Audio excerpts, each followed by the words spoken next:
Hi ಎಲ್ರಿಗೂ ನಮಸ್ಕಾರ. Welcome back to my new vlog. Time ಇವಾಗ ಸಂಜೆ 8 ಗಂಟೆ ಆಗಿದೆ. ನಾವಿವತ್ತು KR ನಗರ ಟು ಗದ್ಗೆಗೆ ಹೋಗ್ತಾ ಇದ್ದೀವಿ.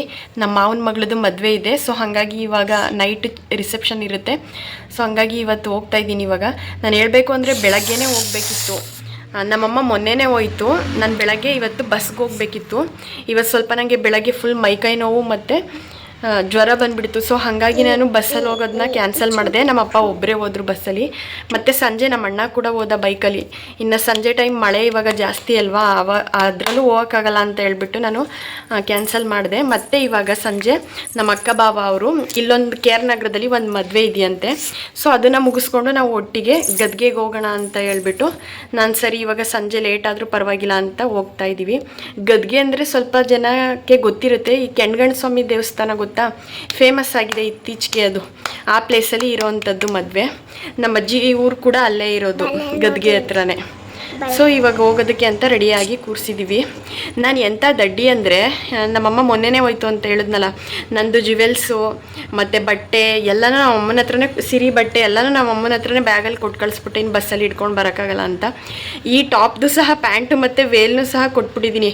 ಮತ್ತು ನಮ್ಮ ಸಿರಿದು ಅಷ್ಟೇ ಲಂಗ ಬ್ಲೌಸ್ ಇತ್ತು, ಅದನ್ನು ಯಾರು ಎತ್ಕೊಂಡು ಹೋಗ್ತಾರೆ ಅಂತ ಹೇಳ್ಬಿಟ್ಟು ಮೊನ್ನೆನೇ ಕೊಟ್ಟು ಕಳಿಸ್ಬಿಟ್ಟಿದೆ. ಅದಿಲ್ಲ ಇವಾಗ ಹೆಂಗಿದ್ರು ನಾವು ಹೋಗೋಷ್ಟೊತ್ತಿಗೆ 10 ಗಂಟೆ ಆಗುತ್ತೆ. ಅಷ್ಟೊತ್ತಿಗೆಲ್ಲ ರಿಸೆಪ್ಷನ್ ಮುಗ್ದೇ ಹೋಗಿರುತ್ತೆ ಮತ್ತು ಜಾಸ್ತಿ ಜನ ಇರಲ್ಲ ಅಂತ ಹೇಳ್ಬಿಟ್ಟು ನಾನು ಸದ್ಯಕ್ಕೆ ಇದೇ ಡ್ರೆಸ್ಸು ಸಾಕು ಅಂತ ಹೇಳ್ಬಿಟ್ಟು ಇದನ್ನೇ ಹಾಕ್ಕೊಂಡು ರೆಡಿಯಾಗಿದ್ದೀವಿ. ನಾನು ಆವಾಗಲೇ ಹೇಳಿದ್ನಲ್ಲ, ನನಗೆ ಇವತ್ತು ಬೆಳಗ್ಗೆಯಿಂದ ಜ್ವರ ಮೈಕೈ ನೋವು ಏನಕ್ಕೆ ಬಂತು ಅಂದರೆ, ನಾನು ಮೊನ್ನೆ ಎಲ್ಲ ಸಿರಿನ ಸ್ಕೂಲಿಗೆ ಕಳಿಸಿದ್ನಲ್ಲ, ಆವಾಗ ನನ್ನ ಫ್ರೆಂಡ್ ಮನೆಗೆ ಒಂದಷ್ಟು ದೂರ ನಡ್ಕೊಂಡು ಹೋಗಿ ಬಿಡಬೇಕಿತ್ತು ನಾನು. ಸೊ ಇತ್ತಿಂದ ಅಂದ್ಕೊಂಡು ಸಿರಿ ನಡ್ಕೊಂಡು ಬೇರೆ ಬರ್ತಿರ್ಲಿಲ್ಲ, ನನ್ನೇ ಎತ್ಕೊ ಅಂತಿದ್ಲು. ನಾನು ಅವಳನ್ನ ಎತ್ಕೊಂಡು, ನಾನು ಬೇರೆ ಸ್ವಲ್ಪ ರೆಡಿಯಾಗಿ ಹೋಗ್ತಾ ಇದ್ದೆ. ಅವಳನ್ನ ಎತ್ಕೊಂಡು ನನಗೆ ನಡೆಯೋಕ್ಕೂ ಆಗ್ತಿರ್ಲಿಲ್ಲ. ಹಂಗೂ ಹೆಂಗೂ ಮ್ಯಾನೇಜ್ ಮಾಡಿದೆ. ಕೊನೆಗೆ ಇವತ್ತು ಜ್ವರ ಬಂದೇ ಬಿಡ್ತು, ಮೈಕೈ ನೋವು ಬಂದೇ ಬಿಡ್ತು. ಸೊ ನಾನು ಮಧ್ಯಾಹ್ನ ಟ್ಯಾಬ್ಲೆಟ್ ತೊಗೊಂಡು ಹೆಂಗೋ ಇವಾಗ ಸ್ವಲ್ಪ ರಿಕವರಿ ಆಗಿದ್ದೀನಿ. ನಮ್ಮಮ್ಮ ಬೇರೆ ಇಲ್ಲ, ನಂಗೆ ಬೇರೆ ಮನೇಲಿ ಕೆಲಸ, ಜೊತೆಗೆ ಇವಳನ್ನ ಬೇರೆ ಮ್ಯಾನೇಜ್ ಮಾಡಬೇಕಿತ್ತು ಸ್ಕೂಲ್ಗೆಲ್ಲ. ಇವಾಗ ನಮ್ಮಮ್ಮ ಇಲ್ಲ ಅಂದರೆ ನನಗೆ ಏನು ಮಾಡೋಕ್ಕೆ ಆಗಲ್ಲ. ಪ್ರತಿಯೊಂದು ಹಂತದಲ್ಲೂ ನನಗೆ ನಮ್ಮಮ್ಮ ಇರಲೇಬೇಕು. ನಮ್ಮಮ್ಮ ಇಲ್ಲ ಅಂದರೆ ಹೇಳ್ಬೇಕಂದ್ರೆ ನನಗೇನು ಮಾಡೋಕ್ಕೆ ಆಗಲ್ಲ. ನಮ್ಮಮ್ಮ ಅಷ್ಟು ನನ್ನ ಜೊತೆಗಿದ್ರೇ ನನಗೆ ಕಂಫರ್ಟಬಲ್ಲು. ನನಗೆ ಯಾವುದು ಸಣ್ಣ ಜ್ವರ ಬಂದರೂ ಅಷ್ಟೇ, ಏನಾದರೂ ಲೈಫಲ್ಲಿ ಒಂದು ದೊಡ್ಡ ಪ್ರಾಬ್ಲಮ್ ಬಂತು ಅಂದರೂ ಅಷ್ಟೇ, ನಮ್ಮಮ್ಮ ನನ್ನ ಜೊತೆಗಿದ್ದರೆ ಮಾತ್ರ ನನ್ನ ಬಂಡವಾಳ. ಇಲ್ಲಾಂದರೆ ನಂದು ಏನೂ ಕತೆ ನಡೆಯಲ್ಲ. ಇವಾಗ ಮೊನ್ನೆ ಊರಿಗೆ ಹೋಗಿರೋದ್ರಿಂದ ನನಗೆ ಇವಳನ್ನ ನಿಭಾಯಿಸ್ಕೊಂಡು ಎಲ್ಲ ಮೇಂಟೈನ್ ಮಾಡೋಷ್ಟೊತ್ತಿಗೆ ಫೈನಲಿ ಜ್ವರ ಬಂದು ಹಿಂಗೆ ಮಾಡ್ಕೊಂಡಿದ್ದೀನಿ. ನಮ್ಮಮ್ಮ ಬೆಳಗ್ಗೆಯಿಂದ ಅಂತೂ ಒಂದು 20-30 ಸರಿನೇ ಫೋನ್ ಮಾಡೈತೆ ಅನ್ಕೋತೀನಿ. ನಮ್ಮ ಸಿರಿಗೆ ಅದೇ ಆ ಬಟ್ಟೆ ಹಾಕೋಬಾ, ಈ ಬಟ್ಟೆ ಹಾಕೋಬಾ, ಫ್ರಾಕ್ ಹಾಕೋಣ ಅಂತ ಇದ್ದೆ ಅವಳಿಗೆ. ಆ್ಯಕ್ಚುಲಿ ಇನ್ನು ನೈಟ್ ಅಲ್ವಾ, ಇನ್ನು ಯಾರು ಜನನೇ ಇರಲ್ಲ ಅಲ್ಲಿ, ಎಲ್ಲ ಖಾಲಿಯಾಗಿಬಿಟ್ಟಿರ್ತಾರೆ ಅಂದ್ಬಿಟ್ಟು ಒಂದು ಪ್ಯಾಂಟು ಟಾಪ್ ಹಾಕಿದ್ದೀನಿ. ಅದರಲ್ಲಿ ಬೇರೆ ನಮ್ಮಮ್ಮ ಒಂದು 20-30 ಸರಿ ಫೋನ್ ಮಾಡಿ ಅವಳಿಗೆ ಆ ಬಟ್ಟೆ ಹಾಕು, ಈ ಬಟ್ಟೆ ಹಾಕು, ನೀನು ಅದನ್ನ ಹಾಕೋಬೇಡ, ಸ್ವೆಟರ್ ಹಾಕೋಬಾ, ಅವಳಿಗೆ ಟೋಪಿ ಹಾಕೊಂಡು ಬಾ, ಬರೀ ಇದೇ ಹೇಳೋಕ್ಕೆ ಸಲುವಾಗೇ ತುಂಬ ಸರಿ ಫೋನ್ ಮಾಡಿ ನನಗೆ ಅಷ್ಟು ತಲೆಗೆ ಆಗ್ಬಿಡೈತೆ. ನೋಡೋಣ ಈ ವ್ಲಾಗ್ನ ಹೆಂಗೆ ತೊಗೊಂಡೋಗ್ತೀನಿ ಅನ್ನೋದು ನನಗೆ ಗೊತ್ತಿಲ್ಲ. ಯಾಕೆ ಅಂದರೆ ನನಗೆ ಮಾಡೋಕ್ಕೆ ಅಷ್ಟು ಶಕ್ತಿನೇ ಬರ್ತಿಲ್ಲ, ಮೊಬೈಲು ಇಟ್ಕೊಳಕ್ಕಾಗ್ತಿಲ್ಲ. ಮತ್ತು ನಾಳೆ ಯಾವ ರೀತಿ ಇದನ್ನು ಕಂಟಿನ್ಯೂ ಮಾಡ್ತೀನೋ ನೋಡೋಣ ಬನ್ನಿ. ನಾನಿವಾಗ KR ನಗರದಲ್ಲಿರೋ ನಾಮದಾರಿ ಚೌಟ್ರಿ ಹತ್ರ ಹೋಗ್ತಾ ಇದ್ದೀನಿ. ಅಲ್ಲಿಗೆ ನಮ್ಮ ಬಾವ ಅವರು ಬಂದು ನನ್ನ ಪಿಕಪ್ ಮಾಡ್ಕೊಂಡು ಕರ್ಕೊಂಡು ಹೋಗ್ತಾರೆ. ನನ್ನ ಆವಾಗಲೇ ಹೇಳ್ದಂಗೆ ನೈಟು ನಾವು ಹೋಗೋದು ಲೇಟ್ ಆಯಿತು. ಸೊ ಚೌಟ್ರಿಗೆ ಹೋಗೋಕ್ಕಾಗಲಿಲ್ಲ. ಹಾಗಾಗಿ ನಾವು ನಮ್ಮ ದೊಡ್ಡಮ್ಮ ಮನೆಗೆ ಹೋಗಿ ಉಳ್ಕೊಂಡ್ವಿ. ಅಲ್ಲೇ ಮಲಗಿದ್ದು ಎದ್ದು ಇವಾಗ ಮಾರ್ನಿಂಗು ನಮ್ಮ ಅಕ್ಕಂದಿರ ಮಕ್ಕಳು ಎಲ್ಲ ರೆಡಿ ಆಗ್ತಾ ಇದ್ದಾರೆ ನೋಡಿ. ನಮ್ಮದು ಕಂಪ್ಲೀಟ್ ಫ್ಯಾಮಿಲಿ ಎಲ್ಲ ಹುಡುಗಿರಿಂದನೇ ತುಂಬೈತೆ. ನಮ್ಮ ಮನೇಲಂತೂ ಈ ಫಂಕ್ಷನ್ನು ಹಬ್ಬ ಹುಣ್ಣಿಮೆ ಬತ್ತು ಅಂದರೆ ಟೈಮೇ ಸಾಲಲ್ಲ. ಯಾಕೆಂದರೆ ಬರೋರೆಲ್ಲ ಹುಡುಗಿರೇನಾ, ಒಬ್ರಿಗಿಂತ ಒಬ್ರಿಗೆ ಟೈಮ್ ಜಾಸ್ತಿ ಬೇಕು. ಇದೇ ನಮ್ಮ ಅಜ್ಜಿ ಊರು ಸಿಂಗ್ರಮಾರ್ನಳ್ಳಿ ಅಂತ ಹೇಳ್ಬಿಟ್ಟು ಗದಗಿಯಿಂದ ಒಂದು 5 ಕಿಲೋಮೀಟ್ರ್ ಆಗುತ್ತೆ. ಇದು ಆಲ್ಮೋಸ್ಟ್ ಎಲ್ಲ ಮಕ್ಳಿಗೂ ಅವ್ರ ಅಜ್ಜಿ ಊರು ಅಂದರೆ ಒಂಥರ ಫೀಲಿಂಗ್ಸು, ಒಂಥರ ಆಸೆ ಇದ್ದೇ ಇರುತ್ತೆ. ನನಗೇನೋ ನಮ್ಮ ಅಜ್ಜಿ ಊರು ಅಂದರೆ ಒಂಚೂರು ಇಷ್ಟ ಇಲ್ಲ. ನಮ್ಮಮ್ಮ ಚಿಕ್ಕದ್ರಲ್ಲೆಲ್ಲ ಒಂದು 6 ತಿಂಗಳಿಗೆ ವರ್ಷಕ್ಕೆಲ್ಲ ಬಾ ಅಂತ ಕರೆದ್ರು ನಂಗೆ ಹೋಗೋಕ್ಕೆ ಒಂದು ಸ್ವಲ್ಪನೂ ಇಷ್ಟ ಆಗ್ತಿರ್ಲಿಲ್ಲ. ಆವಾಗೇನೋ ಚಿಕ್ಕವಳಾಗಿದೆ, ಇಷ್ಟ ಆಗ್ತಿರ್ಲಿಲ್ಲ. ಇವಾಗಲೂ ಸಹ ನನಗೆ 1 ವರ್ಷಕ್ಕೆ 2 ವರ್ಷಕ್ಕೆ ಹೋಗೋಕ್ಕೂ ಇಷ್ಟ ಆಗಲ್ಲ. ಗದ್ಗೆಗೆ ಬಂದ್ವಿ. ಚೌಟ್ರಿಗೂ ಹೋಗೋಕ್ಕೂ ಆಗಲಿಲ್ಲ, ಎಂಥದ್ದು ಇಲ್ಲ. ಡೈರೆಕ್ಟ್ ಹಾಸ್ಪಿಟಲ್ಗೆ ಬಂದೆ. 2 ಬಾಟ್ಲ್ ಹಾಕ್ಸ್ಕೊಂಡು ಹಾಸ್ಪಿಟಲಲ್ಲಿ ಮಲಗಿದ್ದೀನಿ. ಹಾಯ್ ಫ್ರೆಂಡ್ಸ್, ಇದೇನಿದು ಮದುವೆ ಫಂಕ್ಷನಲ್ಲಿ ವ್ಲಾಗು ಕಂಟಿನ್ಯೂ ಆಗಬೇಕಿತ್ತು. ನೋಡಿದ್ರೆ ಮತ್ತೆ ನಮ್ಮದೇ ಮನೆ ಅದೇ ಹಳೆ ಗೆಟಪಲ್ಲಿ ಬಂದಿದ್ದೀನಿ ಅಂತ ನೋಡ್ತಿದ್ದೀರಾ. ಅದೇನಾಯಿತು ಅಂದರೆ ಬರೀ ಹಿಂಗೆ ಒಂದ್ರ ಮೇಲೆ ಒಂದು ಎಡವಟ್ಟು ಬರೀ ಇದೇ ಆಗ್ಬಿಟ್ಟೈತೆ ಅಂದ್ಕೊಳ್ಳಿ. ಅದೇ ನಾನು ಹೇಳಿದ್ನಲ್ಲ, ಈ ವ್ಲಾಗ್ ಸ್ಟಾರ್ಟ್ ಮಾಡಿದಾಗ ನಾನು ನೈಟ್ ಹೊರಟಿದ್ದು ನಾನು. ಆವಾಗ ಸ್ವಲ್ಪ ಚೆನ್ನಾಗೇ ಇದ್ದೆ. ಬೆಳಗ್ಗೆನೇ ಸ್ವಲ್ಪ ಹುಷಾರು ತಪ್ಪಿದ್ದೆ. ಒಂದು ಟ್ಯಾಬ್ಲೆಟ್ ತೊಗೊಂಡು ಸ್ವಲ್ಪ ಮೈಕೈ ನೋವು, ಜ್ವರ ಎಲ್ಲ ಕಡಿಮೆನೇ ಆಗಿತ್ತು. ಚೆನ್ನಾಗೇ ಇದ್ದೆ. ಓಕೆ, ಚೆನ್ನಾಗಿದ್ದೀನಲ್ಲ ಅಂತ ಹೇಳ್ಬಿಟ್ಟು ನಾನು ಫಂಕ್ಷನ್ಗೆ ಹೋಗೋದಕ್ಕೆ ರೆಡಿ ಆದೆ. ನೈಟ್ ಹೋದ್ಮೇಲೆ ಎಲ್ಲ ಚೆನ್ನಾಗೇ ಇದ್ದೆ. ನಾನು ಸಿರಿ ರೆಡಿಯಾಗಿ ನಮ್ಮ ಬಾವ ಅವರು ಬಂದು ಪಿಕಪ್ ಮಾಡ್ಕೊಂಡು ಹೋದ್ವಿ ಊರಿಗೆ. ನಮ್ಮ ದೊಡ್ಡಮ್ಮ ಮನೆಗೆ ಹೋದ್ವಿ. ನಾವು ನೈಟು ಹೋಗಿ ಮಲ್ಕೊಳ್ಳೋಷ್ಟೊತ್ತಿಗೆ ಒಂದು 10:30-11 ಗಂಟೆ ಆಯಿತು. ನಾನು ಚೆನ್ನಾಗೇ ಇದ್ದೆ, ಫುಲ್ ಚೆನ್ನಾಗೇ ಇದ್ದೆ. ಹೋಗಿ ಮಲ್ಕೊಂಡೆ. ಇನ್ನು ಒಂದು ಸ್ವಲ್ಪ ಟೈಮ್ ಕಳೀತಾ ಒಂದು ಸ್ವಲ್ಪ ಜ್ವರ ಸ್ಟಾರ್ಟ್ ಆಯಿತು. ಇನ್ನು ಬೆಳಗ್ಗೆ ಏಳೋಷ್ಟೊತ್ತಿಗೆ ಕಂಪ್ಲೀಟಾಗಿ ಫುಲ್ಲು ಜಾಸ್ತಿ ಜ್ವರ, ಮೈಕೈ ನೋವು ಸ್ಟಾರ್ಟ್ ಆಗಿಬಿಟ್ಟೈತೆ. ಸರಿ ಅಂತ ನಾನು ಬೆಳಗ್ಗೆ ಎದ್ದ ಮೇಲೆ ಇನ್ನು ನೋಡ್ತೀನಿ, ನನಗೆ ಒಂದು ಸ್ವಲ್ಪನೂ ಶಕ್ತಿನೇ ಇಲ್ಲ. ಫುಲ್ ಸುಸ್ತು, ಮೈಕೈ ನೋವು ಸಿಕ್ಕಾಬಟ್ಟೆ, ಸೊಂಟ ನೋವು ಸಿಕ್ಕಾಬಟ್ಟೆ, ಬೆನ್ನೋವು, ಜ್ವರ ಬಂದ್ಬಿಟ್ಟೈತೆ. ಅವಾಗ ಎದ್ದೆ. ನೋಡಿದ್ರೆ ನನಗೆ ನಮ್ಮ ಸಿರಿನೂ ರೆಡಿ ಮಾಡೋಕ್ಕೆ ಆಗ್ತಾನೆ ಇರಲಿಲ್ಲ. ನಾನು ಎದ್ದೊಳಕ್ಕೆ ಆಗ್ತಿರ್ಲಿಲ್ಲ. ನಮ್ಮ ಅಕ್ಕನ ಮಕ್ಕಳು ಎಲ್ಲರೂ ಇದ್ದರು ಅಲ್ವಾ. ಇನ್ನು ಅವಳ ಕಡೆ ತಲೆನೇ ಕೆಡ್ಸ್ಕೊಳಕ್ಕೆ ಹೋಗಲಿಲ್ಲ ನಾನು. ಅವಳನ್ನ ನೋಡೋಕ್ಕೆ ಆಗಲಿಲ್ಲ. ಹೇಳ್ಬೇಕು ಅಂದರೆ ನಮ್ಮ ಅಕ್ಕಂದಿರೇ ಎಲ್ಲ ಸ್ನಾನ ಮಾಡಿಸಿ, ನಮ್ಮ ಅಕ್ಕನ ಮಕ್ಕಳೇ ಎಲ್ಲ ಇದ್ರಲ್ಲ, ಅವರೆಲ್ಲ ಬಟ್ಟೆ ಎಲ್ಲ ಹಾಕಿ ಎಲ್ಲ ಮೇಕಪ್ ಎಲ್ಲ ಮಾಡಿ ಅವಳನ್ನೆಲ್ಲ ಕಂಪ್ಲೀಟಾಗಿ ಅವರೇ ಎಲ್ಲದನ್ನೂ ರೆಡಿ ಮಾಡಿದ್ರು. ನನಗೇನು ಮಾಡೋಕ್ಕೆ ಆಗಲಿಲ್ಲ. ಜೊತೆಗೆ ನನಗೂ ಸ್ವಲ್ಪ ಅವರೇ ರೆಡಿ ಮಾಡಿಕೊಟ್ರು. ಸ್ಯಾರಿ ಎಲ್ಲ ಉಡ್ಸೋದಾಗಿರಲಿ, ಮತ್ತು ಹೇರ್ ಸ್ಟೈಲ್ ಎಲ್ಲ ನಮ್ಮ ಅಕ್ಕ ಮತ್ತು ನಮ್ಮ ಅಕ್ಕನ ಮಕ್ಕಳೇ ಅವರೇ ಫುಲ್ ಹೆಲ್ಪ್ ಮಾಡಿದ್ರು ಅಂತಲೇ ಹೇಳ್ಬೋದು. ರೆಡಿ ಇನ್ನು ಮನೇಲೇ ಆಲ್ರೆಡಿ ಫುಲ್ ಸುಸ್ತಾಯ್ತಿತ್ತು. ನಾನು ಹೆಂಗೋ ನಿಂತ್ಕೊಂಡು 10 ನಿಮಿಷ ಎದ್ದೇಳೋಣ, 10 ನಿಮಿಷ ಕೂತ್ಕೊಳ್ಳೋಣ, 10 ನಿಮಿಷ ಎದ್ದೇಳೋಣ, ರೆಡಿ ಆಗೋಣ, ಕೂತ್ಕೊಳ್ಳೋಣ, ಆಮೇಲೆ ಹೇರ್ ಸ್ಟೈಲ್ ಬಾಚ್ಕೊಳ್ಳೋದು, ಆಮೇಲೆ ಸ್ಯಾರಿ ಉಟ್ಕೊಳ್ಳೋದು, ಹಿಂಗೆ 10 ನಿಮಿಷಕ್ಕೂ ಒಂದೊಂದು ಅನ್ನೋ ಥರ ನಿಧಾನಕ್ಕೆ ಹೆಂಗೋ ರೆಡಿ ಆದೆ. ನನ್ನ ತಲೆಯಲ್ಲಿ ಇದ್ದಿದ್ದೇನು, ನಂಗೆ ಫುಲ್ ಆಲ್ರೆಡಿ ಜ್ವರ ಬಂದ್ಬಿಡ್ತಲ್ವಾ.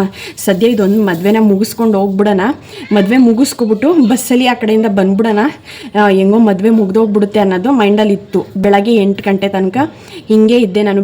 ರೆಡಿ ಎಲ್ಲ ಆಯಿತು. ಮನೇಲಿ ಹಂಗೂ ನಂಗೆ ಆಗ್ತಾನೆ ಇರಲಿಲ್ಲ. ಎದ್ದ ತಕ್ಷಣ ಟೀ ಕುಡಿದ್ಮೇಲೆ ಇನ್ನೂ ಸ್ವಲ್ಪ ಸುಸ್ತಾಗ್ತಿತ್ತು. ಇನ್ನೂ ಏನಾದರೂ ತಿನ್ನಬೇಕು ಅನ್ನಿಸ್ತಿತ್ತು. ಬಾಳೆಹಣ್ಣು ತಿಂದೆ, ಹಾಲು ಕುಡಿದೆ.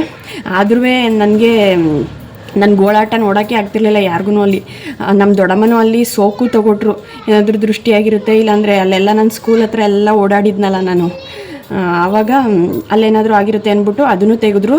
ನನಗೇನು ಕಡಿಮೆನೇ ಆಗಲಿಲ್ಲ. ಅದಾದಮೇಲೆ ಹೆಂಗೋ ಸರ್ಕಸ್ ಮಾಡಿ ನಾನು ರೆಡಿ ಆದೆ. ಒಂದು 8-8:30 ಆಯಿತು. ಮನೆಯಿಂದ ಬಿಟ್ವಿ. ಆಟೋದಲ್ಲಿ ಹೊರಟಿದ್ದು ನಾವು. ನಮ್ಮ ದೊಡ್ಡಮ್ಮ ಮನೆಯಿಂದ ಮದುವೆ ಚೌಟ್ರಿಗೆ ಇದ್ದಿದ್ದು ಒಂದು 5 ಕಿಲೋಮೀಟ್ರ್ ಅಷ್ಟೇ ಇದ್ದಿದ್ದು. ಅಲ್ಲಿಂದ ಹೋಗ್ಬೇಕಿತ್ತು. ಹತ್ಬಿಟ್ಟು ಕೂತ್ಕೊಂಡೆ ನಾನು. ಸರಿ ಅಂತ ಹೇಳ್ಬಿಟ್ಟು ಇನ್ನೂ ಒಂದು ಸ್ಟಾರ್ಟ್ ಮಾಡಿದ್ವಿ. 1 ನಿಮಿಷ 2 ನಿಮಿಷ ಸುಮಾರಾಗಿದ್ದೆ, ಚೆನ್ನಾಗಿದ್ದೆ.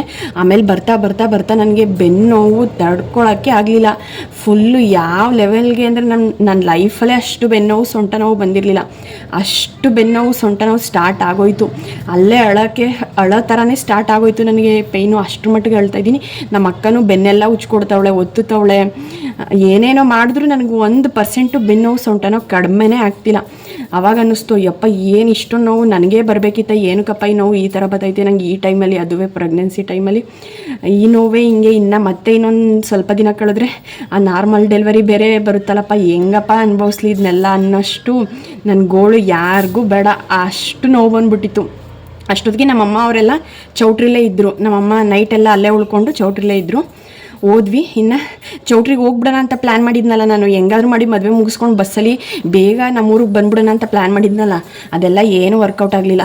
ನನಗೆ ಚೌಟ್ರಿ ಬಾಗ್ಲ ಹತ್ರನೇ ಹೋಗೋಕ್ಕೆ ಆಗಲಿಲ್ಲ. ಆವಾಗ ನಮ್ಮ ಬಾವ ಅವ್ರಿಗೆ ಹೇಳಿದೆ, ಅವರೇ ಅಂದ್ಕೊಂಡ್ರು, ಯಾವ ಚೌಟ್ರಿಗೆ ಹೋಗೋದು ಬೇಡ, ಏನು ಬೇಡ, ಫಸ್ಟು ಹಾಸ್ಪಿಟ್ಲಿಗೆ ಹೋಗ್ಬಿಡೋಣ, ಆಮೇಲೆ ಬೇಕಾದ್ರೆ ಚೌಟ್ರಿಗೆ ಹೋಗೋಣ, ನೋಡೋಣ ಮುಂದ್ಲುದು ಅಂತ ಹೇಳ್ಬಿಟ್ಟು ನಾವು ಚೌಟ್ರಿ ಹತ್ರ ಹೋಗಲೇ ಇಲ್ಲ. ಅಲ್ಲೇ ಗದ್ಗೆ ಅಂತ ಹೇಳಿದ್ನಲ್ಲ, ಅಲ್ಲಿ ಹೋದ್ವಿ. ಒಂದು ಪ್ರೈವೇಟ್ ಹಾಸ್ಪಿಟ್ಲಿಗೆ ಹೋದ್ವಿ. ಸದ್ಯ ಹೆಂಗೋ ಅವತ್ತು ಬೇರೆ ಸಂಡೇ, ನಾನು ಎಲ್ಲಿ ಎಲ್ಲ ಆ ಕಡೆ ಸೈಡೆಲ್ಲ ಸ್ವಲ್ಪ ಹಳ್ಳಿ ಅಲ್ವಾ, ಸ್ವಲ್ಪ ಓಪನ್ ಇರುತ್ತೋ ಇಲ್ವೋ ಹಾಸ್ಪಿಟಲ್ಸು ಅಂದ್ಕೊಂಡೆ ಹೋದೆ. ಸದ್ಯ ಅದೊಂದು ಪ್ರೈವೇಟ್ ಹಾಸ್ಪಿಟಲ್ ಚೆನ್ನಾಗಿತ್ತು, ಅಲ್ಲಿಗೆ ಹೋದ್ವಿ.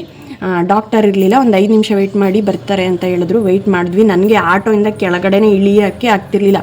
ನಮ್ಮ ಅಕ್ಕ ಅವ್ರಿಗೆಲ್ಲ ನಾನು ಬೇಡ, ನನಗೆ ಇಳಿಯೋಕ್ಕೈತಿಲ್ಲ, ಇಲ್ಲೇ ಕೂತ್ಕೋತೀನಿ, ಇಲ್ಲೇ ಮಲ್ಕೋತೀನಿ ಅಂತ ಇದ್ದೆ. ಆವಾಗ ಅವರೆಲ್ಲ ಅಯ್ಯೋ ಇನ್ನೇನು ಮಾಡೋಕ್ಕಾಯ್ತದೆ, ಬಾ ಹೆಂಗೋ ಮಾಡಿ ಅಂದ್ಕೊಂಡು ಕರ್ಕೊಂಡು ಹೋದ್ರು. ಹೋಗಿ ಅದಾದಮೇಲೆ ಎಲ್ಲ ಚೆಕಪ್ ಮಾಡಿದ್ಮೇಲೆ, ಈಗ ನಂದು ಪ್ರೆಗ್ನೆನ್ಸಿ ಟೈಮ್ ಅಲ್ವಾ, ಇಂಜೆಕ್ಷನ್ ಅಂತೂ ಕೊಡೋಕ್ಕಾಗಲ್ಲ, ಬಾಟ್ಲ್ ಹಾಕ್ಸ್ಕೊಬಿಡಿ ಅಂತ ಹೇಳಿದ್ರು.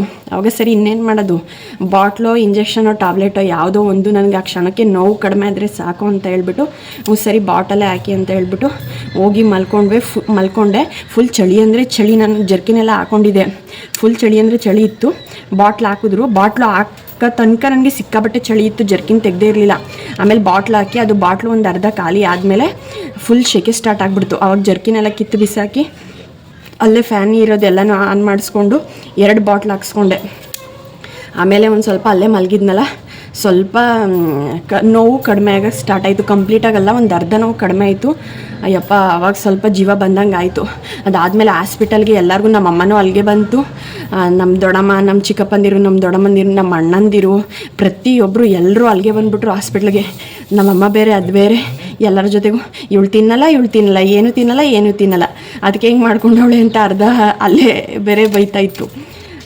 ಈ ಥರ ಆಯಿತು. ಆಮೇಲೆ ಎಲ್ಲರೂ ಅಲ್ಲಿ ಸುಮಾರು ಜನ ಬಂದುಬಿಟ್ರು ಹಾಸ್ಪಿಟ್ಲಿಗೆ. ನನಗೆ ಒಂಥರ ಆಗ್ಬಿಡ್ತು, ಈ ಟೈಮಲ್ಲೇ ಈ ಥರ ಮಾಡ್ಕೊಂಡು ಕೂತ್ಕೊಂಡಲ್ಲಪ್ಪ ನಾನು ಅಂತ ಅನಿಸ್ಬಿಡ್ತು. ಅವಾಗ ಏನೂ ಮಾಡೋಕ್ಕಾಗಲ್ಲ, ಒಂದೊಂದ್ಸರಿ ಹಿಂಗೆ ಆಗ್ಬಿಡ್ತದಲ್ಲ. ಅದೆಲ್ಲ ಆದಮೇಲೆ 2 ಬಾಟ್ಲ್ ಹಾಕ್ಸ್ಕೊಂಡ್ಮೇಲೆ ಸರಿ ಅಂತ ಹೇಳ್ಬಿಟ್ಟು ಮತ್ತೆ ಇನ್ನೊಂದು ಸರಿ ಚೆಕಪ್ ಮಾಡಿ ಇನ್ನೊಂದಷ್ಟು ಟ್ಯಾಬ್ಲೆಟ್ ಕೊಟ್ಟು ಕಳಿಸಿದ್ರು. ಇಷ್ಟ ಆಯಿತು ನನ್ನ ಕತೆ. ಜಸ್ಟ್ ಬರೀ ನಾನು ನಮ್ಮ ಸಿರಿನ 2 ದಿನ ಸ್ಕೂಲ್ಗೆ ನನ್ನ ಫ್ರೆಂಡ್ ಮನೆ ತನಕ ಅವಳು ನಡೆಯಲ್ಲ ಅಂತ ಹೇಳ್ಬಿಟ್ಟು ಎತ್ಕೊಂಡು ಓಡಾಡಿದಷ್ಟೇ. ಸಿಕ್ಕಾಬಟ್ಟೆ ನನಗೆ ಸೊಂಟ ನೋವು, ಬೆನ್ನು ನೋವು ಬಂದುಬಿಡ್ತು. ಅದರಲ್ಲೂ ಸ್ವಲ್ಪ ಅಂದರೆ ಈ ಪ್ರೆಗ್ನೆನ್ಸಿ ಟೈಮಲ್ಲಿ ಹಿಂಗೆಲ್ಲ ಓಡಾಡಬಾರ್ದಲ್ವ. ನಾನು ಬೇರೆ ಸ್ವಲ್ಪ ಅವಳನ್ನೂ ರೆಡಿ ಮಾಡಿಕೊಂಡು ನಾನು 2 ದಿನವೂ ರೆಡಿ ಆಗಿಬಿಟ್ಟು ಸ್ಕೂಲ್ಗೆ ಹೋಗಬೇಕು ಅಂತ ಹೇಳ್ಬಿಟ್ಟು ಒಂಥರ ಸೋಕಾದಂಗೂ ಆಯಿತು, ಮತ್ತು ಸ್ಟ್ರೈನ್ ಆಗಿಬಿಡ್ತು ಬಾಡಿಗೆ ಜಾಸ್ತಿ. ಇದೆಲ್ಲ ಮಿಕ್ಸಪ್ ಆಗಿಬಿಟ್ಟು ನನಗೆ ಈ ಥರ ಆಯಿತು. ಇದಾದಮೇಲೆ ನಾನು ಬಾಟ್ಲಲ್ಲಿ ಹಾಕ್ಸ್ಕೊಂಡೆ ಅಲ್ವಾ, ಒಂದು ಅರ್ಧ ಪೈನು ಕಡಿಮೆ ಆಯಿತು.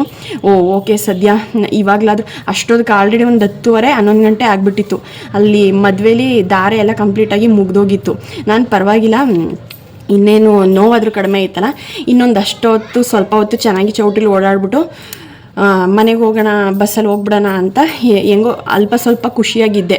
ನೋಡ್ತೀನಿ ಹಾಸ್ಪಿಟಲೆಲ್ಲ ಮುಗಿಸ್ಕೊಂಡು ಚೌಟ್ರಿ ಒಳಗಡೆ ಬಂದೆ. ಮತ್ತೆ ಬಂದಮೇಲೆ ನಡ್ಕೊಂಡು ಬಂದೆ. ನಾನೇನು ಮಲ್ಕೊಳ್ಳಲ್ಲ ಅಮ್ಮ, ಇಲ್ಲೇ ಕೂತ್ಕೋತೀನಿ ಚೇರ್ ಮೇಲೆ ಅಂತ ಹೇಳ್ಬಿಟ್ಟು ಕೂತ್ಕೊಂಡೆ. ಮತ್ತೆ ಕೂತ್ಕೊಳ್ಳೋಕ್ಕಾಗ್ತಿಲ್ಲ ಚೇರ್ ಮೇಲೆ. ಇಲ್ಲ, ನಾನು ಕೂತ್ಕೊಳ್ಳೋಕೆ ಹೋಗಲ್ಲ, ಏನೂ ಆಗಲ್ಲ, ಮತ್ತೆ ನಾನು ರೂಮ್ಗೆ ಹೋಗ್ಬಿಟ್ಟು ಮಲ್ಕೊಬಿಡ್ತೀನಿ ಅಂತ ಹೇಳ್ಬಿಟ್ಟು ರೂಮ್ ಒಳಗಡೆ ಹೋಗಿ ಮಲ್ಕೊಬಿಟ್ಟೆ. ಇನ್ನು ಕೂತ್ಕೊಳ್ಳೇ ಇಲ್ಲ, ನಾನು ಮದುವೆನ ನೋಡಲೇ ಇಲ್ಲ. ಆಮೇಲೆ ಹೇಳಬೇಕು ಅಂದರೆ ನಾನು ಹೆಂಗೆ ರೆಡಿಯಾಗಿದ್ದೀನಿ, ಹೆಂಗೆ ಸೀರೆ ಉಟ್ಕೊಂಡಿದ್ದೀನಿ, ಏನು ನನ್ನ ಮಿರರಲ್ಲಿ ನನ್ನ ಮುಖನೇ ನೋಡ್ಕೊಂಡಿಲ್ಲ ಅವತ್ತು.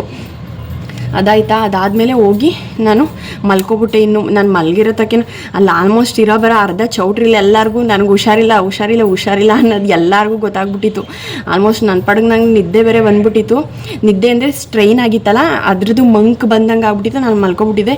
ನಮ್ಮ ಅಮ್ಮನ ಕಡೆ ಫ್ಯಾಮಿಲಿ ಅವರೆಲ್ಲರೂ ಬಂದು ಅದೆಷ್ಟು ಜನ ಎಲ್ಲ ನೋಡ್ಕೊಂಡು ಕೇಳ್ಕೊಂಡು ಹೋಗ್ತಾಯಿದ್ರು. ನನಗೆ ಮಾತಾಡೋಕ್ಕೂ ಆಗ್ತಿರ್ಲಿಲ್ಲ, ಯಾರ ಮುಖನೂ ನೋಡೋಕ್ಕಾಗ್ತಿರ್ಲಿಲ್ಲ. ನನಗೆ ಅಷ್ಟೊಂದು ಸ್ಟ್ರೈನ್ ಆಗಿಬಿಟ್ಟಿತ್ತು. ಇಷ್ಟ ಆಯಿತು ಕತೆ. ನನ್ನ ಪ್ಲ್ಯಾನ್ ಏನಾಗಿತ್ತು ಗೊತ್ತಾ, ಆ್ಯಕ್ಚುಲಿ ಇದು ಮದುವೆ ನಮ್ಮಮ್ಮನ ತಮ್ಮನ ಮಗಳದು. ಆಲ್ಮೋಸ್ಟ್ ನಮ್ಮ ಕಂಪ್ಲೀಟ್ ಫ್ಯಾಮಿಲಿ ಎಲ್ಲರೂ ಬರ್ತಿದ್ರು. ಇದೊಂದೇ ಮದುವೆಗೆ ಬರ್ತಿದ್ದು. ಸದ್ಯಕ್ಕೆ ಬೇರೆ ಯಾವ ಮದುವೆಗಳು ಇಲ್ಲ ನಮ್ಮ ಫ್ಯಾಮಿಲಿಲಿ. ಈ ಮದುವೆಗೆ ನಮ್ಮ ದೊಡ್ಡಮ್ಮನ ಮಕ್ಕಳು, ಚಿಕ್ಕಮ್ಮನ ಮಕ್ಕಳು, ದೊಡ್ಡಮ್ಮಂದಿರು, ಚಿಕ್ಕಮ್ಮಂದಿರು, ಚಿಕ್ಕ ಪಾಪುಗಳು ಎಲ್ಲರೂ ಇದೊಂದು ಮದುವೆಗೆ ಸೇರ್ತಿದ್ದು. ನಾನು ಒಂದು ವಾರ ಅಲ್ಲ, ಒಂದು ತಿಂಗಳು ಮುಂಚೆಯಿಂದನೂ ಪ್ಲ್ಯಾನ್ ಮಾಡಿದ್ದೆ. ನಾನು ನೀಟಾಗಿ ರೆಡಿ ಆಗ್ತೀನಾ, ನಾನು ನಮ್ಮ ಅಕ್ಕನ ಮಕ್ಳಿಗೆಲ್ಲ ಹೇಳಿದೆ ಪ್ರೆಗ್ನೆನ್ಸಿ ಫೋಟೋಶೂಟು ನನ್ನ ಮೊಬೈಲಲ್ಲಿ ಚೆನ್ನಾಗಿ ಬರುತ್ತೆ, ತಗೊಡ್ಬೇಕು ಅಲ್ಲಿ ಅಂತ ಅದೊಂದು ಪ್ಲ್ಯಾನ್ ಮಾಡಿದ್ದೆ. ಮತ್ತು ಇಡೀ ಕಂಪ್ಲೀಟ್ ಫ್ಯಾಮಿಲಿನೇ ತೋರ್ಸೋಣ ಈ ವ್ಲಾಗಲ್ಲಿ, ಎಲ್ಲರನ್ನೂ ಇಂಟ್ರೊಡ್ಯೂಸ್ ಮಾಡ್ಸೋಣ ನನ್ನ ಯೂಟ್ಯೂಬ್ ಚಾನಲಲ್ಲಿ ಅಂತ ಅದೊಂದು ಪ್ಲ್ಯಾನ್ ಮಾಡಿದ್ದೆ. ಅದು ಎಲ್ಲ ಹೋಯ್ತು. ಮತ್ತು ಗದ್ಗೆಲಿ ಅಲ್ವಾ ಮದುವೆ ನಡೀತಿದ್ದು, ಅಲ್ಲಿ ಗದ್ಗೆ ಕೆಣ್ಗಣ್ಣ ಸ್ವಾಮಿ ಇದು ಒಂದು ಆ ಪ್ಲೇಸು ಒಂದು ಫೇಮಸ್ಸು. ಸೊ ಅದನ್ನು ತೋರ್ಸೋಣ ಅಂತಲೂ ಪ್ಲ್ಯಾನಲ್ಲಿ ಇದ್ದಿದ್ದು. ನೋಡಿದ್ರೆ ನನಗೆ ಅದು ಯಾರು ಬಂದಿದ್ರು, ಅದು ಯಾರು ಬಿಟ್ಟಿದ್ರು, ನಾನು ಹೆಂಗೆ ರೆಡಿಯಾಗಿದೆ, ಬೇರೆಯವ್ರು ಹೆಂಗೆ ರೆಡಿಯಾಗಿದ್ರು, ಒಂದು ಅರಿವೇ ಇಲ್ಲ. ಆ ಥರ ಮದುವೆ ಮುಗ್ದೇ ಹೋಯ್ತು. ಎಲ್ಲ ನನ್ನ ಆಸೆ ಎಲ್ಲ ನಿರಾಸೆ ಆಯಿತು. ನಾನು ಇಷ್ಟಪಟ್ಟು ಎಲ್ಲ ಪ್ರತಿಯೊಂದು ಜೋಡಿಸ್ಕೊಂಡಿದ್ದೆ. ಸ್ಯಾರಿ ಆಗಿರಲಿ, ಜ್ಯುವೆಲರೀಸ್ ಆಗಲಿ, ಹೀಗೆ ಪ್ರತಿಯೊಂದು ನನಗೆ ಸಿರಿಗೆ ಎಲ್ಲರಿಗೂ ಜೋಡಿಸಿದ್ದೆ. ನೋಡಿದ್ರೆ ಯಾವುದೂ ವರ್ಕೌಟ್ ಆಗಲಿಲ್ಲ. ಸಿಕ್ಕಾಬಟ್ಟೆ ಬೇಜಾರಾಯಿತು ನನಗಂತೂ. ಇನ್ನು ಮತ್ತೆ ಆ ಕಡೆಯಿಂದ ಬರುವಾಗ ಬಸ್ಸಲ್ಲಿ ಬರೋದಕ್ಕೆ ಆಗಲೇ ಇಲ್ಲ. ಆವಾಗ ನಮ್ಮ ಚಿಕ್ಕಪ್ಪ ಅಲ್ಲೇ ಅವ್ರಿಗೆ ಗೊತ್ತಿರೋರ ಹತ್ರ ಒಂದು ಕಾರ್ಗೆ ಹೇಳ್ಬಿಟ್ಟು ಆ ಕಡೆಯಿಂದ ಕಾರಲ್ಲಿ ಎತ್ಕೊಂಡು ಮನೆಗೆ ಬಂದಿದ್ದಾಯಿತು. ನನ್ನ ಕತೆ ಹಿಂಗಾಗಿತ್ತು. ಇನ್ನು ಮತ್ತೆ ಇವತ್ತು ಮತ್ತೆ ನಾಳೆ ಒಂದು ಮದುವೆ ಐತೆ ನನ್ನ ಮೈದ್ನದು. ಅದು ತುಂಬ ಹತ್ರದ ಮದುವೆನೇ. ಅವರು ನಮ್ಮ ಮದುವೆ ಟೈಮಲ್ಲಿ ಚಪ್ರ ಮತ್ತು ಧಾರೆ ಕರ್ನೆರೆ ನನ್ನ ಪ್ರೀ ವೆಡ್ಡಿಂಗ್ ಶೂಟು ಪ್ರತಿಯೊಂದರಲ್ಲೂ ಅವರು ತುಂಬ ಹತ್ರದವ್ರೆ. ಎಲ್ಲದಕ್ಕೂ ಬಂದಿದ್ದರು. ನಾನು ಅದಕ್ಕೂ ಎಲ್ಲದಕ್ಕೂ ರೆಡಿಯಾಗಿದ್ದೆ. ಎಲ್ಲ ಸೀರೆ ಎಲ್ಲ ತೊಗೊಂಡು ಬ್ಲೌಸ್ ಎಲ್ಲ ವರ್ಕ್ ಮಾಡಿಸ್ಕೊಂಡು ನಾನು ಆ ಥರ ರೆಡಿಯಾಗಬೇಕು, ಈ ಥರ ಓಡಾಡಬೇಕು, ನಮ್ಮ ಸೀರೆಗೂ ಎಲ್ಲ ಮ್ಯಾಚಿಂಗ್ ಹಾಕೋಬೇಕು ಅನ್ನೋ ಥರ ಈ ಥರ ಎಲ್ಲ ಪ್ರಿಪ್ರೇಷನ್ ಮಾಡ್ಕೊಂಡಿದ್ದೆ. ಮತ್ತೆ ಇವತ್ತು ಹೋಗೋಕ್ಕಾಗಲ್ಲ. ಮತ್ತೆ ನಾನು ಅದೇ ಕತೆ ಮಾಡಿಕೊಂಡು ಬಸ್ಸಲ್ಲಿ ಜರ್ನಿ ಮಾಡಿಕೊಂಡು ಮದುವೆ ಮುಗಿಸ್ಕೊಂಡು ಬರ್ತೀನಿ ಅಂದರೆ ತಿರ್ಗಾ ಬಂದು ಮಲ್ಕೋಬೇಕಾಗತ್ತೆ. ಸೊ ಅದಕ್ಕೆ ನಾನು ನಾಳೆ ಇರೋ ಮದುವೆಗೂ ಹೋಗೋಕ್ಕಾಗ್ತಿಲ್ಲ. ಸಿಕ್ಕಾಪಟ್ಟೆ ಬೇಜಾರಾಯಿತು. ಹೋಗಲೇಬೇಕಾಗಿರ್ದಂಥ ಮದುವೆ ಅದು. ಯಾಕೆಂದರೆ ಅವ್ರು ನಮ್ಮ ಮದುವೆಲಿ ಫುಲ್ಲು ಓಡಾಡಿದ್ರು ಜಾಸ್ತಿ. ಅಷ್ಟು ಕ್ಲೋಸೇ ಇದ್ವಿ. ಬಟ್ ಏನೂ ಮಾಡೋಕ್ಕಾಗಲ್ಲ, ನನಗೆ ಹೋಗೋಕ್ಕಾಗ್ತಿಲ್ಲ. ನಮ್ಮಮ್ಮ ಅವ್ರು ಮಾತ್ರ ಹೋಗ್ತಾರೆ ಅಷ್ಟೇ. ಫುಲ್ ಬೇಜಾರಾಯ್ತೈತೆ. ಈ ಥರ ಪ್ರೆಗ್ನೆನ್ಸಿ ಟೈಮಲ್ಲಿ ನಂದು ಬರೀ ಒಂದಾದ್ಮೇಲೆ ಒಂದು ಫುಲ್ಲು ಸುಸ್ತಾಗ್ಬಿಡ್ತು ನನಗಂತೂ ಮುಗಿಸ್ಕೊಂಡು ಬರೋಷ್ಟೊತ್ತಿಗೆ. ಇನ್ನು ನಾನು ಅವತ್ತೇ ಡಿಸೈಡ್ ಮಾಡಿಬಿಟ್ಟೆ, ಇನ್ನು ನಾನು ಪಾಪು ಆಗಿ ಆ ಪಾಪಗೊಂದು 6 ತಿಂಗಳು ವರ್ಷ ಆಗೋ ತನಕನೂ ನಾನು ಮನೆ ಬಿಟ್ಟು ಎಲ್ಲೂ ಹೋಗಲ್ಲ, ಯಾವ ಫಂಕ್ಷನ್ಸು ಅಟೆಂಡ್ ಮಾಡಲ್ಲ, ಯಾವ ಹೊರ್ಗಡೆನೂ ಹೋಗಲ್ಲ, ಎಲ್ಲಿಗೂ ಹೋಗಲ್ಲ ಅಂತ ಡಿಸೈಡ್ ಮಾಡ್ಕೊಬಿಟ್ಟಿದ್ದೀನಿ. ಇನ್ನು ಹೊರಗಡೆ ಕಾಲೇ ಹಾಕಲ್ಲ. ಸುಮ್ಮನೆ ನಾನಾಯಿತು, ಮನೆ ಆಯಿತು, ಸದ್ಯಕ್ಕೆ ನಮ್ಮ ಸಿರಿ ಸ್ಕೂಲ್ ಆಯಿತು, ಇಷ್ಟನ್ನು ನೋಡಿಕೊಂಡು ಮನೇಲಿ ಇದ್ಬಿಟ್ರೆ ಬೆಟರ್ ಅನ್ಸ್ಬಿಟ್ಟೈತೆ ನನಗಂತೂ. ಇನ್ನು ಆ ಸ್ಯಾರಿಗಳು ಹಂಗೆ ಇಟ್ಕೊಂಡಿದ್ದೀನಿ. ನನಗಂತೂ ಒಂದು ಫೋಟೋನೂ ತೊಗೊಳಕ್ಕಾಗಿಲ್ಲ ಅವತ್ತು. ಫೋಟೋ ಇರಲಿ, ನನ್ನ ಕೈಯಲ್ಲಿ ಮೊಬೈಲೇ ಇಟ್ಕೊಂಡಿಲ್ಲ. ಅದು ಯಾರಾದ್ರೂ ಮೊಬೈಲ್ ಇತ್ತು, ಅದೇನು ಕತೆ ಅನ್ನೋದೇ ಗೊತ್ತಿಲ್ಲ. ಆ ಸ್ಯಾರಿಗಳು 2 ಹಂಗೆ ಐತೆ. ಅದನ್ನೇ ನೋಡೋಣ. ಇನ್ನು ನನ್ನ ಪ್ರೆಗ್ನೆನ್ಸಿ ಪಾಪು ಆಗೋದ್ರೊಳಗಡೆ ಆ ಸ್ಯಾರಿಗಳನ್ನ ವೇರ್ ಮಾಡಿ ನಾನು ಫೋಟೋ ಶೂಟ್ ಮಾಡಿಸ್ಕೊಂಡು ಆಮೇಲೆ ಎತ್ತಿಡ್ತೀನಿ ಅಷ್ಟೇ. ಎಸ್ ಫ್ರೆಂಡ್ಸ್, ಇದಾಗಿತ್ತು ಈ ವಿಡಿಯೋ ಏನಾದರೂ ನಿಮ್ಗೆ ಇಷ್ಟ ಆಗಿದರೆ ಲೈಕ್ ಮಾಡಿ, ಸಬ್ಸ್ಕ್ರೈಬ್ ಮಾಡಿ, ಸಪೋರ್ಟ್ ಮಾಡಿ. Thank you.